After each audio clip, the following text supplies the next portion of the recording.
कान्छी तिमीलाई म कस्तो लाग्छ?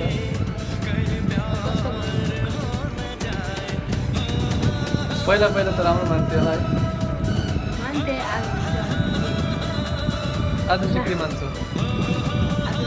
खराब मान्छौ?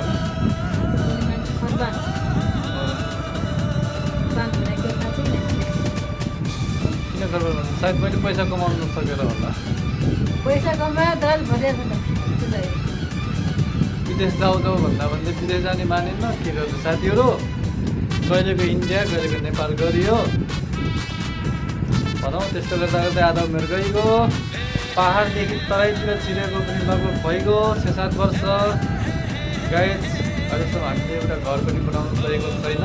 के गर्ने कान्छे, तिमीलाई कस्तो लाग्छ? बेघरसँग बस्दा कस्तो? कहिले काहीँ टेन्सन लाग्छ? के गर्ने साथीहरू, सपना सधैँ सपनै नै रहने भयो। मेहनत त गरिराखेको छ तर पनि अलिक ज्यादै टाइम लाग्ला जस्तो छ। कोसिस त गरिरहेको छ साथीहरू तर पनि भइरहेको छैन। सोचे जस्तो कहिलेकाहीँ नहुने रहेछ, कहिलेकाहीँ के भनौँ न, प्रायः जस्तो नहुने रहेछ है साथीहरू। कतिपय कुराहरू सोचे जस्तो नहुने रहेछ। कान्छे, म बेघर, तिमी बेघर हालेकी श्रीमती, कस्तो त्यस्तो नराम्रो फिल हुन्छ होला है?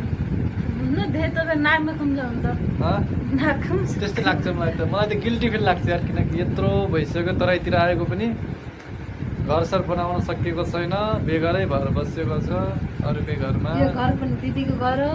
दिदीको घरमा एउटा कोठा दिनुभएको छ सारू दाइले, त्यही बसेको छौँ। हाम्रो यो सानो फ्यामिली छ। हेर्नुहोस् साथीहरू, समस्या यही छ, बेघर छौँ हामी। म धेरै दुःखी छु किनकि मैले आफ्नो फ्यामिलीहरूलाई आफूले मेहनत गरेर परिश्रम गरेर कमाएर बनाएको घरमा राख्ने मेरो सपना थियो, सपना छ। अझै त्यो सपना भनौँ न, त्यो सपना चाहिँ